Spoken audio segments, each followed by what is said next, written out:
Добрый день, с вами новостная служба Центральноазиатского телеканала, в студии Андрей Рябченко и в ближайшие 15 минут. Пригороды Алматы накрыл селевой поток, эвакуировано около 1000 жителей, угрозы прорыва плотины над городом нет. Стихия продолжает наносить удары по Таджикистану, разрушено еще 15 домов. Сегодня утром на границе Афганистана и Таджикистана боевики захватили очередной уезд. Таджикский спецназ учится сдерживать массовые демонстрации. Значит ли это, что есть предпосылки к началу волнений? Кыргызстан обвинил Русгидро в невыполнении обязательств.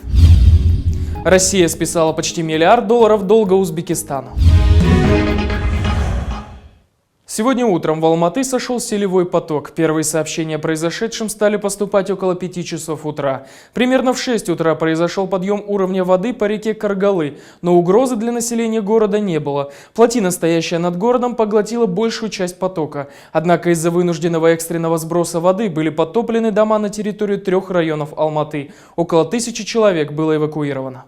В 2:15 ночи произошел прорыв озера над ледником Каргалинка. Прорыв спровоцировал образование селевого потока, который дошел до плотины. Вся масса воды была задержана селезащитным сооружением. Сейчас наблюдается повышенный расход воды в реке. В результате подтоплены сооружения на территории 3 районов. Больше всего пострадал населенный пункт Чапаева, производится эвакуация населения. Также накрыло поселок Алгабаз, в нем потоплено около 100 домов. Сейчас в районе плотины эвакуировано из домов около 900 жителей. Все они размещены в одной из школ района. К счастью, жертв и пострадавших нет, удалось избежать и серьезных разрушений мостов и магистралей. Общая численность задействованного личного состава МЧС и других подразделений составляет почти 450 человек. Мэрия города уже сообщила, что в выходные дни возможно выпадение осадков в горной местности, которые могут спровоцировать повышение расхода воды по рекам. Спасатели готовы начать принудительный профилактический спуск Моренных озер. Утром уже был совершен облет на вертолете прорывоопасных мест, и пока ситуация стабильная. О том, какова ситуация на месте, нам рассказал очевидец из Алматы Ерлан Калиев. Ночью под утро в 3 часа произошел прорыв Моренного озера Безымянное под ледником Каргалы. И где вылилась вода около 40 тысяч кубических метров. К сожалению, эту ситуацию проморгала ДЧС. В общем, никак надлежащего оповещения со стороны властей предупреждений не было, поэтому ночью возникла паника. Однако, к нашей всеобщей радости, жертв и особых разрушений удалось избежать. Повезло всем, что выброс был незначительный. Самое главное, что плотина удержалась, она не разрушена. Конечно же, материальный ущерб принесен жителям. Где-то по официальной информации, где-то около 500 семей, где-то пределы 500 были экстренно эвакуированы властями. Но еще раз повторюсь, что значительных жертв и тем более человеческих жертв удалось избежать. Это самое главное. А в это время в Таджикистане стихия продолжает наносить удары. В Дарвазском районе Горно-Бадахшанской автономной области в ночь на среду сошел очередной сель, который полностью разрушил 3 дома. Еще 11 находятся в аварийном состоянии. Также разрушено 5 километров дороги и 1 мост. Погибло большое количество домашнего скота и посевов. Грязевыми потоками унесены 7 автомобилей и 1 трактор. Сегодня в 5 утра боевики Талибана атаковали уезд Вардудж в афганской провинции Бадахшан, прилегающей к одноименной области Таджикистана. Атака происходила одновременно со стороны ущелья Хустак и уезда Ямган, куда талибы укрылись ранее после масштабной операции правительственных войск.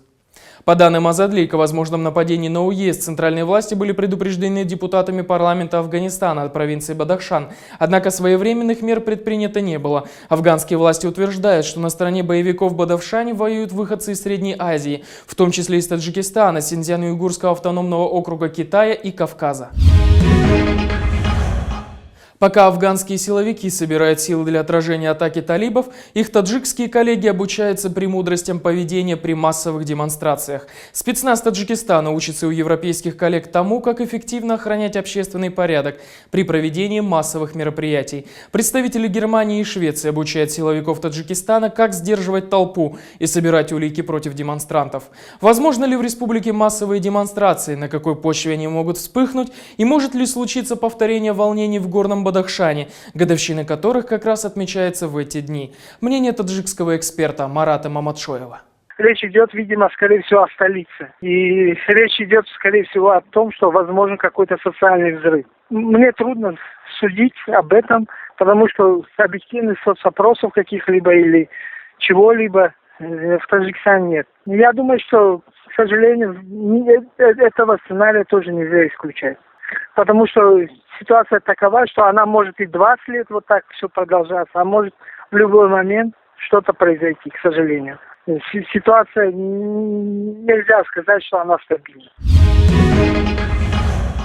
Между тем, нашла подтверждение информация, что накануне в пригороде Душанбе из-за неподчинения таксиста требованию ГАИ погибла женщина. Водитель такси, не подчинившийся инспектору, продолжил движение. Служитель закона попытался остановить его, бросившись на капот автомобиля. Сбросив инспектора, таксист попытался скрыться с места происшествия, но не справился с управлением и врезался в бетонное заграждение. Пассажирка такси, сидевшая на заднем сидении, скончалась на месте. Водитель арестован. Вице-премьер-министр Кыргызстана Валерий Диль заявил, что российская компания, финансирующая строительство Верхненарынского каскада гидроэлектростанций, не выполняет финансовые обязательства. По словам чиновника, уже в следующем году совместное российско-киргизское предприятие должно было запустить первые мощности. Однако из-за срыва финансирования этого не произойдет. Сейчас строительство полностью приостановлено, так как перед подрядчиками скопился долг в более чем $3 миллиона, выплатить который не из чего. Валерий Диль подчеркнул, что в прошлом году был освоен почти миллиард сомов, то есть более $15 миллионов. В этом же году от России пока деньги не поступали. Киргизская сторона намерена созвать совещание, чтобы расставить точки над «и». И накануне стало известно, что Евразийский банк развития одобрил выделение кредитов $100 миллионов для строительства второго блока ГЭС Камбарата-2. Так в чем причина невыполнения обязательств российской стороной?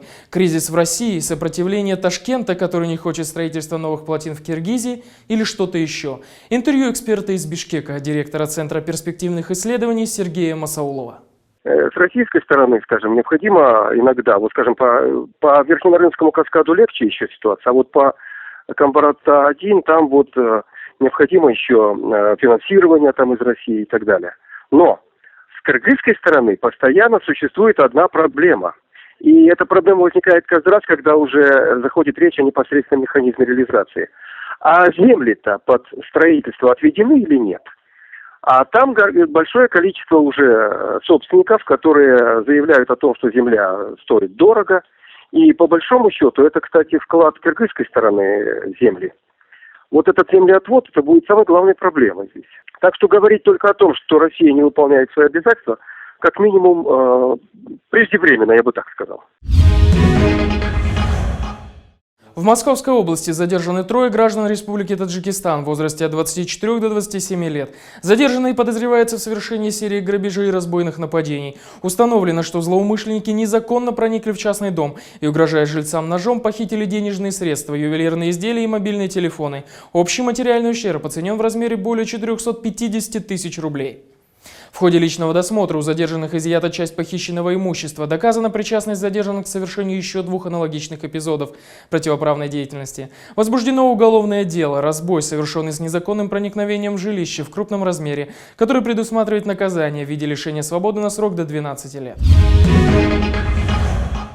Россия в очередной раз прощает долг стратегическому партнеру. На этот раз Узбекистану в размере $865 миллионов. Законопроект об урегулировании взаимных финансовых требований и обязательств, внесенный в Государственную Думу, накануне был одобрен правительством России. Закон предусматривает списание задолженности Узбекистана в размере $865 миллионов, что составляет практически весь объем имеющейся задолженности.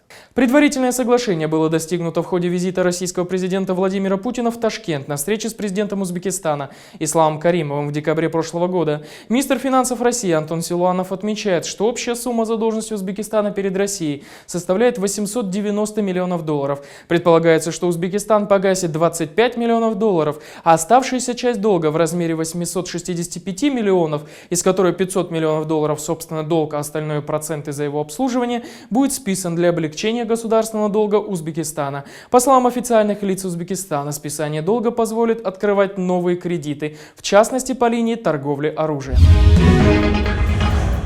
С вами была новостная служба Центральноазиатского телеканала. Мы говорим то, что иные предпочитают умалчивать. До свидания.